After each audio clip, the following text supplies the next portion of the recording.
Alam nyo ba na itong bus na sinakyan natin ay ngayong ko palang nasakyan simula nang inilabas ito noong nakarang taon. At hindi ko lubos akalain ng ganitong experience ang mararanasan natin habang nakasakay ako sa bus na ito. Yung tipong pagdating sa lubak ay hindi mo man lang mararamdaman kahit mabilis ang kanyang takbo. Excited na ba kayong malaman kung anong bus ang sinakyan natin papunta ng Maynila? Tara, samahan nyo ako, let's go! Dumating ako dito sa Legazpi Terminal ng around 3 PM ng hapon galing ng Sorsogon dahil dito tayo sasakay ng bus papunta ng Maynila. At pagdating nga sa loob ng bus na sinakyan natin ay agad akong bumaba at pumasok na agad sa loob.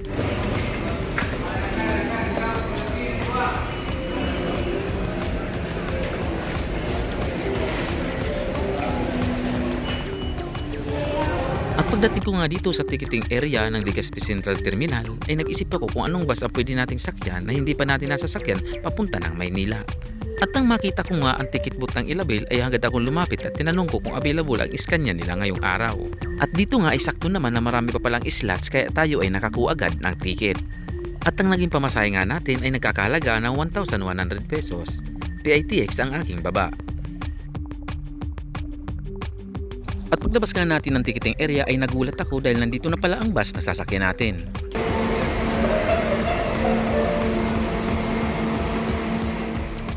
Kaya ito ang rides natin for today's video. Itong Scania ng Ilabel na may number na 8882. Equipped ito ng CCTV, aircon, at may onboard CR. At naka 2x2 seaters. Malungkot nga lang dahil wala itong charging port. Tinanong ko yung driver na sira daw ang mga charging port dito.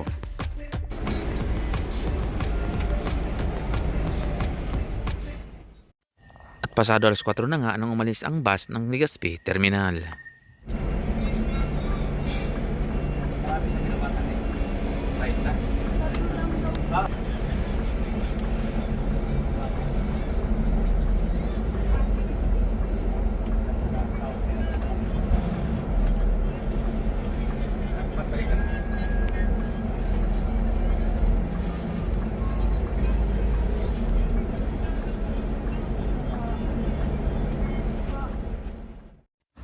At habang binabaybay nga natin ang kahabaan ng Tahoe Road, Legazpi City, ay may nakasalubong naman tayong isang bus na Alps.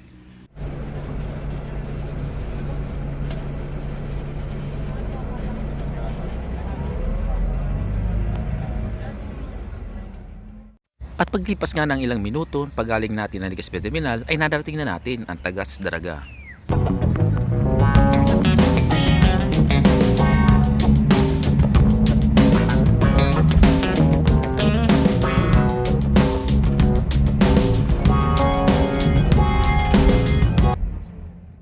Ang buong akala ko ay dadaan kami ng Banyag Daraga, pero hindi pala dahil biglang kumanan ang bus na sinasakyan natin.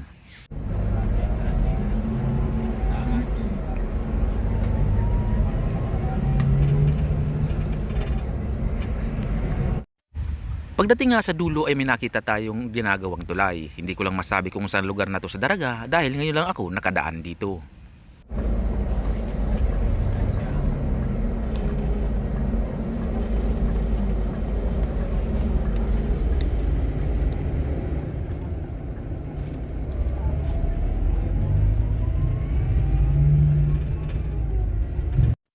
Ngayon nga ay duman tayo sa Diversion Road. Ang pagkakaalam ko ay sakop pa ito ng Daraga.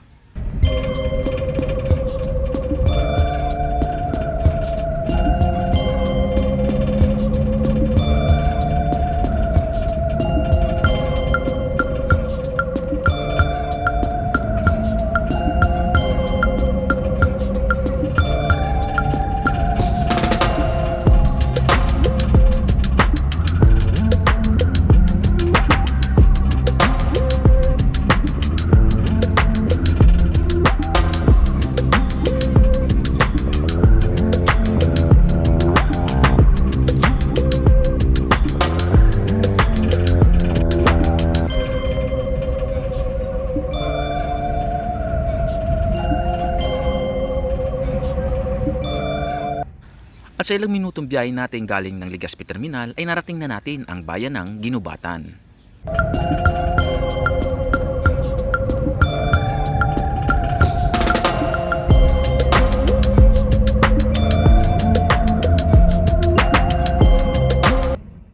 At dito nga ay tumigil ang bus sa kanilang pick-up station dito sa Ginubatan dahil mayroong mga sasakay.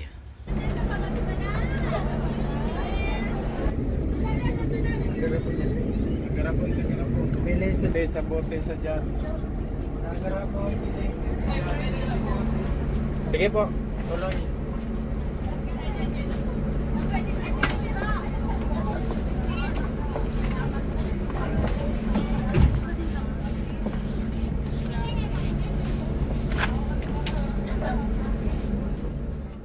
At pagkasakay nga ng ilang pasahero dito sa Ginubatan ay agad na din umalis ang bus.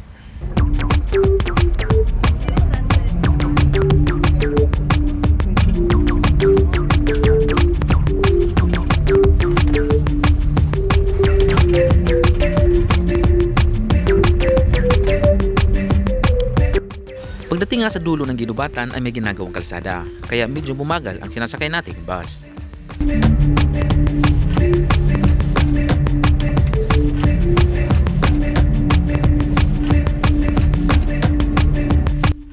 At dito nga ay naranasan natin ang slight lang naman na traffic.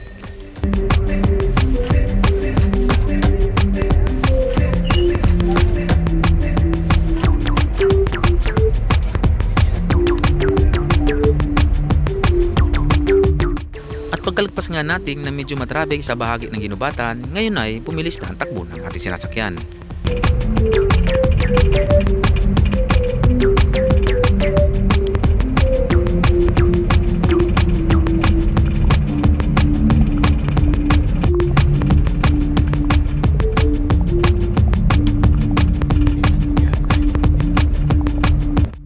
At pagdating nga natin ng Ligaw Albay ay kumaliwa ang bus na ating sinasakyan.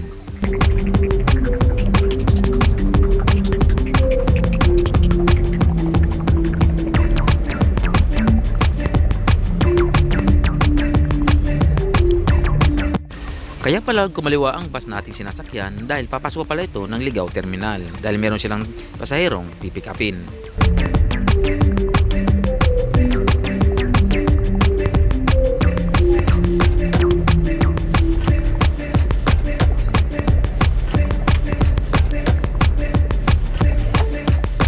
At pagkasakay nga ng paserong pinikap dito sa Ligaw Terminal ay agad naman umalis na ang bus.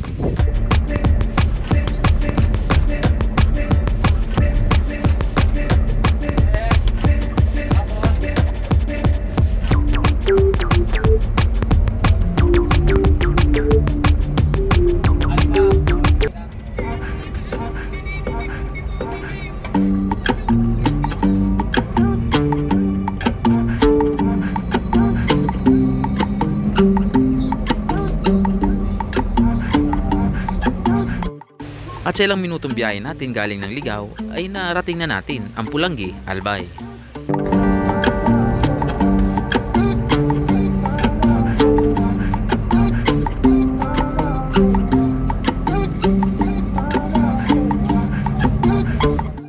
At pagkarating nga natin sa bayan ng Pulangi, Albay, maya-maya pa ay pumasok ulit tayo ng terminal ng Pulangi para mag-pick up ng mga pasahero.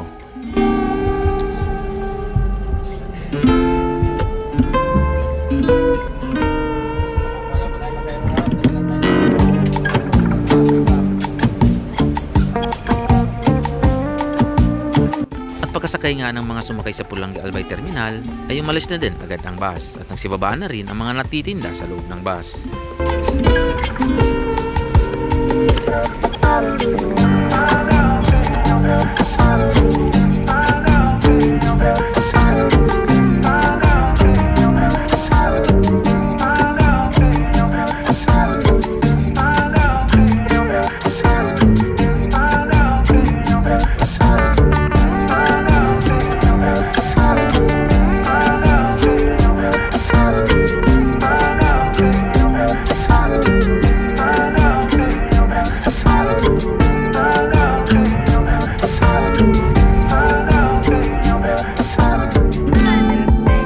At ngayon nga ay narating na natin ang bayan ng Matacon.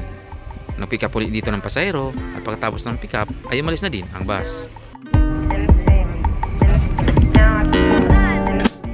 At ilang minuto nga pagaling natin ng Matacon Albay ay narating na natin ang bayan ng Camarines Sur.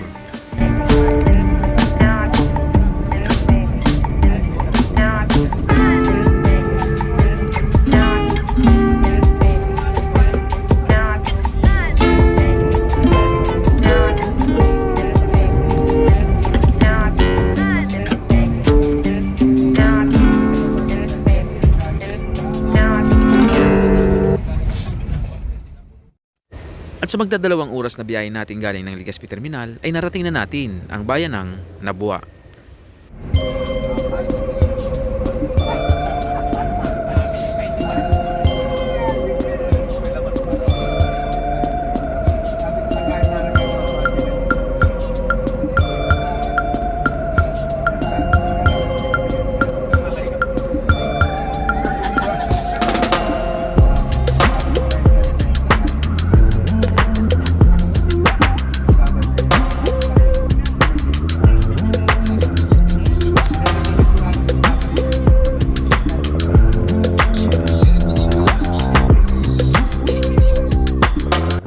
At pagsapit nga ng gabi ay unti-unti nang umaaksyon ang mga kaganapan sa kalsada.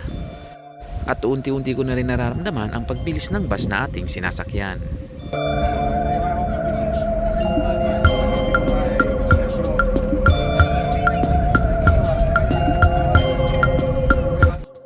At ngayon nga ay unti-unti na rin tayong nakakaranas ng traffic.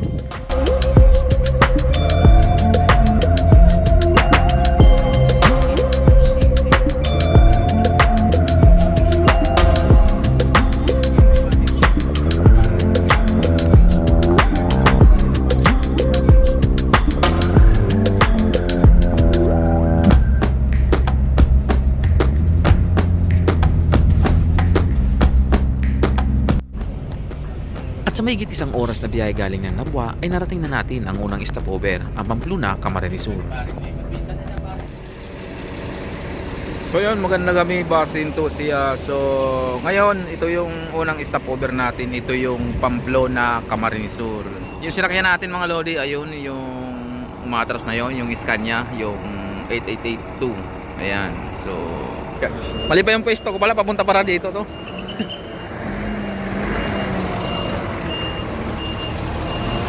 Ang lawak pala ng stopover dito ng Ilabel. Pero yung rides natin ngayon, ito yung Scania Swedish bus. Ayan o. So sunod na stopover naman natin mga lodi ay Pagbilao, Quezon. Hindi ako nagkakamali. So let's go, kain muna tayo. At pagkalipas nga ng ilang minutong pag-stopover natin sa Pamplona, Camarines Sur ay nakaalis na tayo ng stopover. Ngayon ay nasusundan naman natin ang bus ng Bicol Isarong. Maunahan kaya natin ito?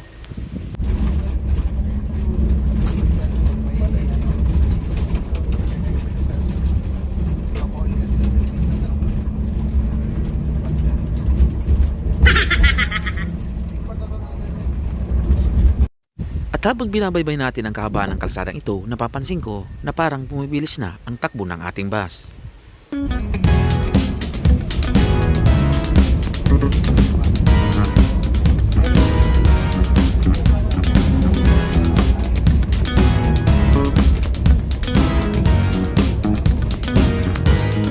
At sa ilang minutong biyahe natin galing ng Pamplona ay narating na natin ang Camarines Norte Province.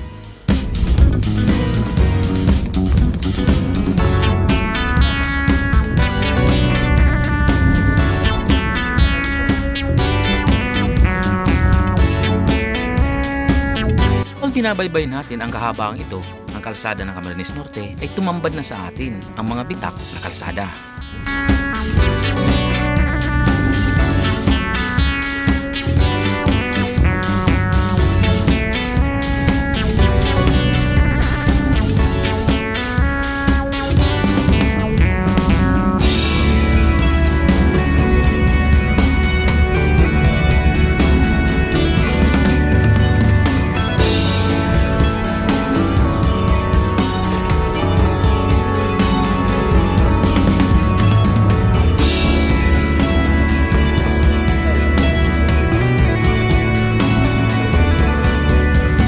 At sa ilang minuto biyahe natin galing ng Pamplona, Camarines Sur, ngayon nga ay narating na natin ang bayan ng Tabugon.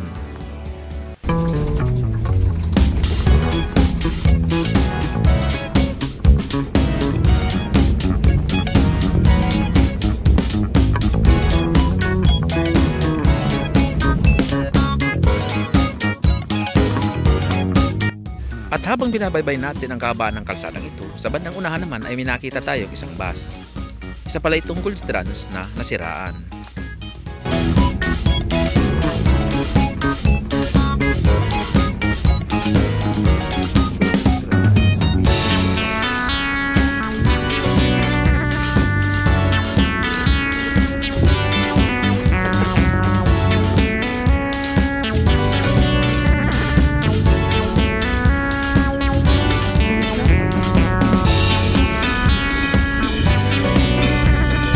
At dito nga ay pagkalpas natin ng checkpoint ay may bumungad sa atin na masasabi ba nating lubak o hindi naman talaga nakasemento.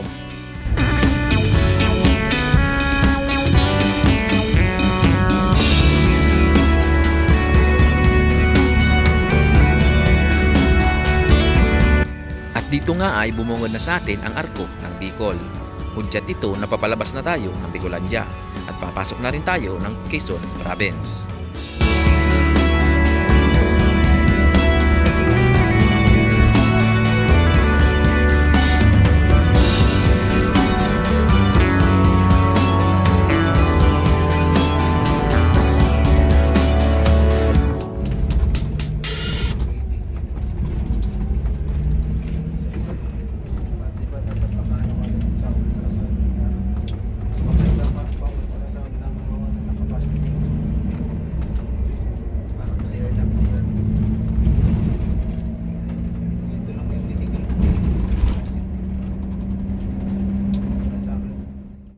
At dito nga ay hindi talaga maiiwasan ang pagka-delay ng biyahe natin dahil kaliwat kanan ang pagtrabaho ng mga kalsada dito sa Quezon Province.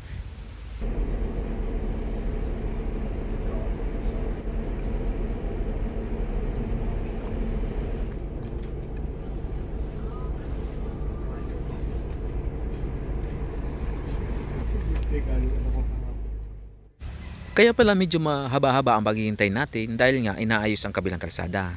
Kumbaga one way lang ang ginagamit.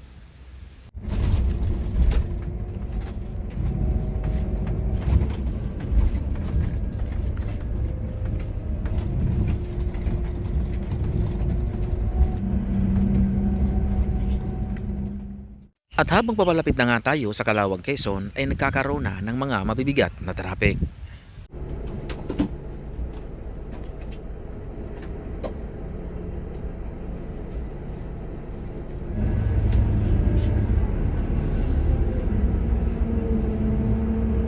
May list po dyan. Ano pa kayo ng ano dyan?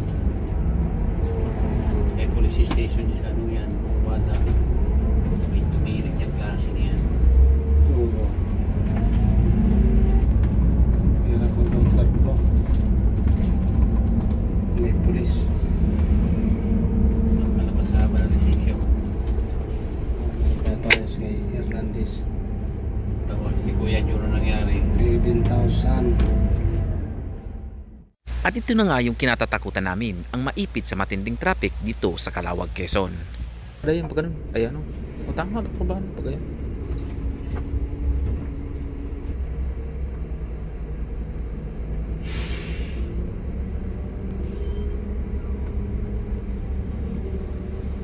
At habang lumulusot nga sa matinding traffic ang bus na sinakyan natin, bigla kong naisip na hindi lang kami ang naiipit sa traffic. Pati yung mga galing ng Visayas at Mindanao ay nandito rin at naiipit sa matinding traffic.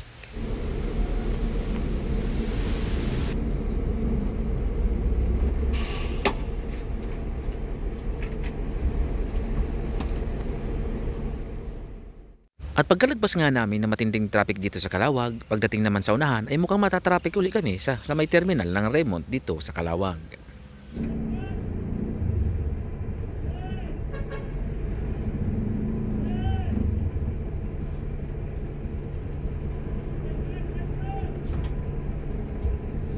Harap pagkatulo, traffic. Ano ba yan? Bakbato. Pero yung tama natin kagabi wala pa. Kaya ba?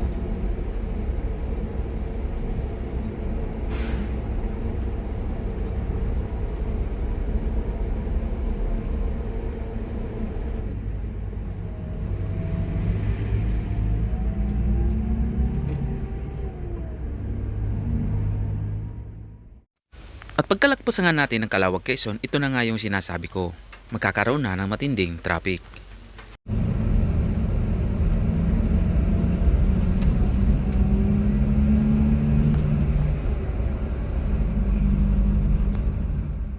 At pagdating nga natin dito sa Quirino Highway ay tumambag na sa atin ang malalaking lubak.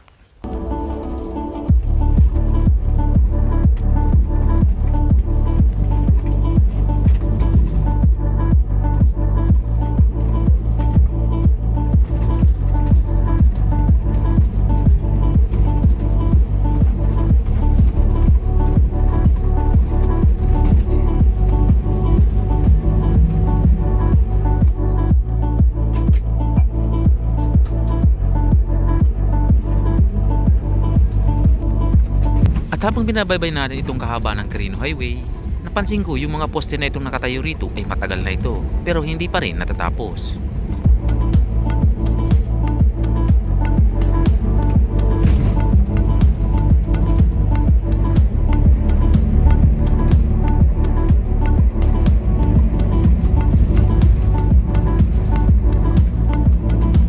Maya-maya pa nga ay napansin ko na parang bumibilis ang takbo ng Raymond na nasundan namin.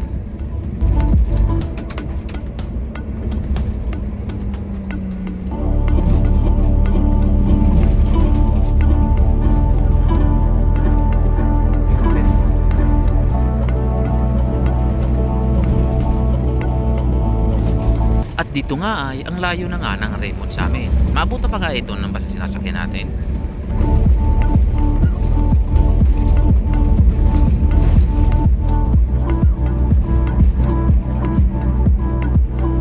At pagdating nga dito sa dulo ay naabutan namin ng Raymond dahil ang traffic na pala dito.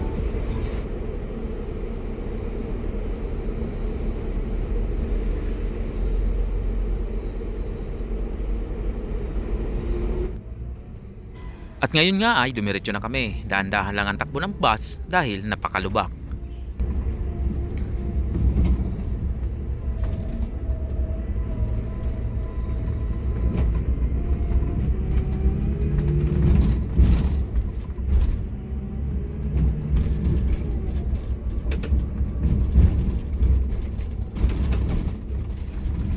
Pas nga namin sa matraffic na area ay nagpupumilit na mag-overtake ito sinasakyan natin bus.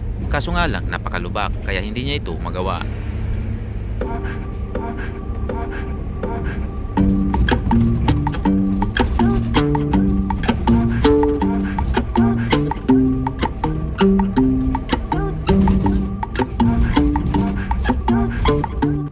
At sa eryang ito ang napansin ko. Napakalit na ng kalsada, puro bitak pa.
At sa ilang minuto pagkikipagpatintero ng mga lubak dito sa Quezon, mga ilang minuto ay narating na natin ang Gumaca Bypass Road.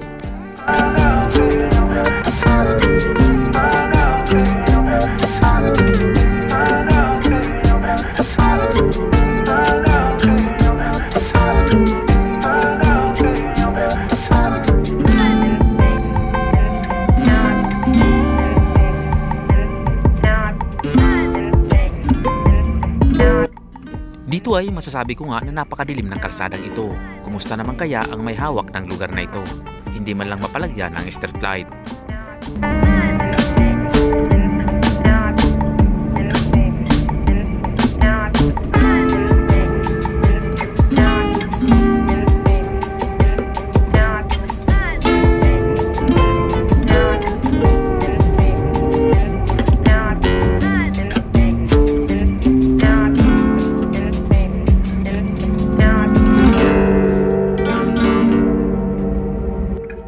At dito nga ay nakasalubong na natin ang mga bus na galing Maynila.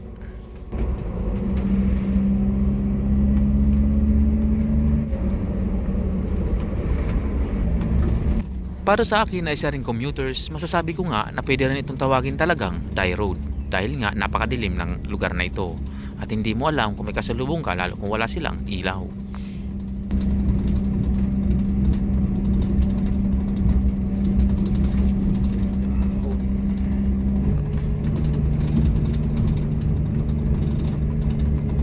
Sa bahaging ito na paahon ang kalsada, masasabi ko nga na may katibayan talaga ang Scania.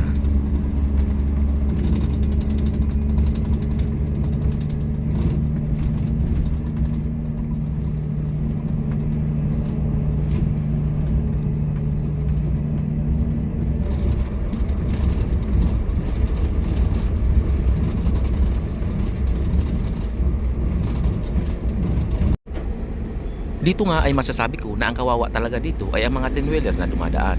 Kasi nga punong-puno sila ng karga ng mga saging.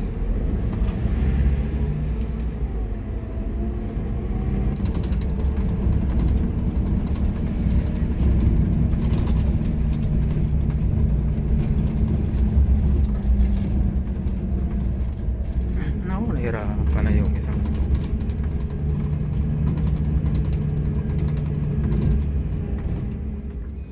At sa ilang minutong pakikipaglaban sa paahon at palusong na kalsada dito sa Gumaka, ngayon ay nakaalis na tayo.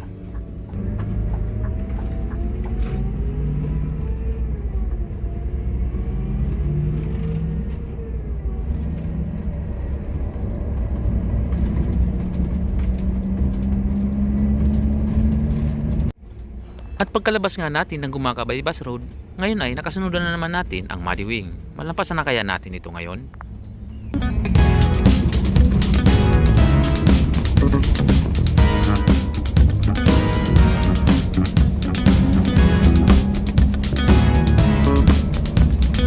At maya-maya nga ay narating na natin ang Lucena City. At pagkalagpas nga natin sa Madiwing na remote na ito, isang sandali nga ay sumulpot na naman.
At sa ilang oras na biyahe natin galing ng Pamplona, Camarines Sur ay narating na natin ang Candelaria, Quezon.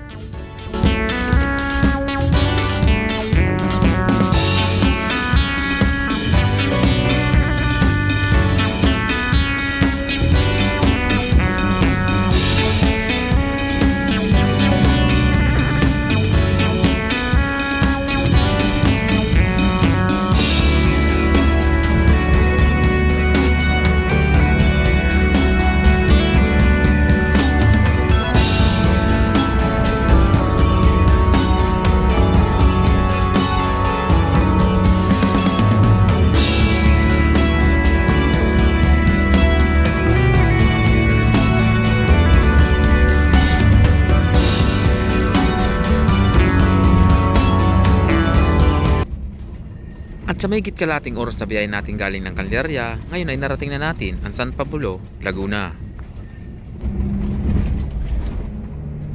At pagpasok natin ng San Pablo, Laguna ay nasundan natin ang Lucena Line.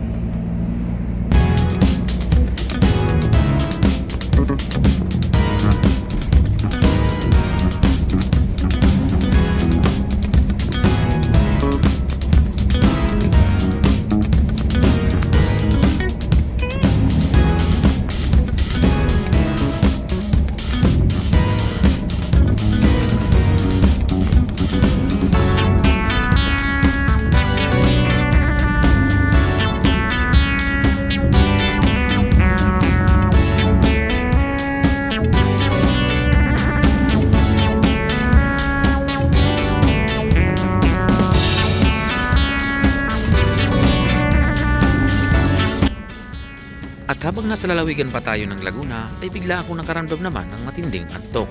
Kaya ang ginawa ko, natulog muna ako.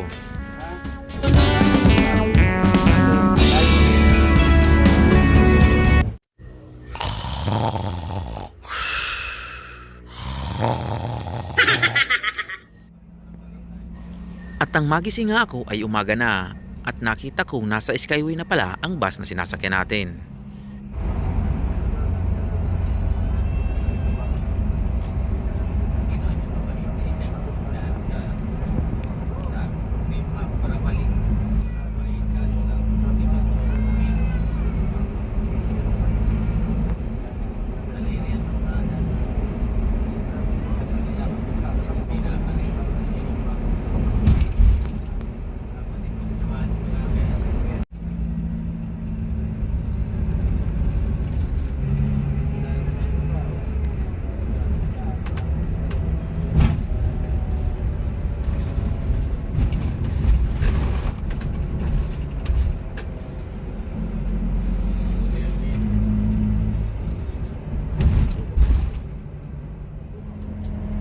At dahil nga PITX ang ating baba, kaya ang bus nag-exit sa Naiya Road.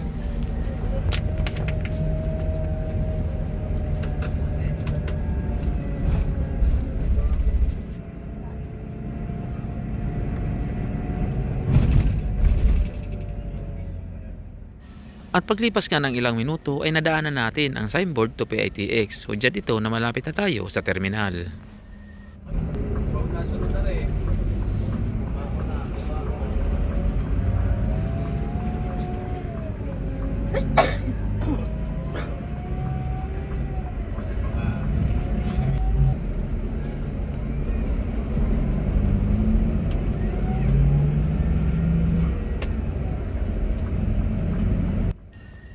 At ngayon nga ay narating na natin ang PITX terminal. Ngayon ay aakyat tayo sa taas upang doon tayo bumaba sa second floor. Bawal kasi dito bumaba ng pasahero sa baba.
Tama, sir.